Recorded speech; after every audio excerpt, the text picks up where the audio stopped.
Hello, I'm Joseph Alpert, Editor-in-Chief of the American Journal of Medicine, and I'm here today to call your attention to a very interesting article in this month's AJM. It's an article that covers a very controversial area, that is testosterone replacement, particularly in elderly men who have low testosterone levels.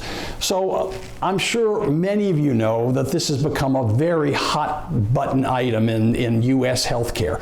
Many elderly males feel tired or logy, and they just don't have the sort of the pizzazz they used to have, and they're sure it's because they have low testosterone levels, and many practitioners are giving them testosterone supplements. Well, this study looked at a huge database from the United Kingdom and found that in fact, even in elderly males who had low testosterone levels, the use of testosterone supplement increased the risk for stroke and other cardiovascular events.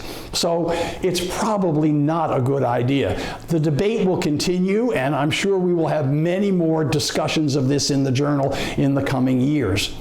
Thanks so much for reading the American Journal of Medicine and for staying in touch with us through our website and our blog and our many social media.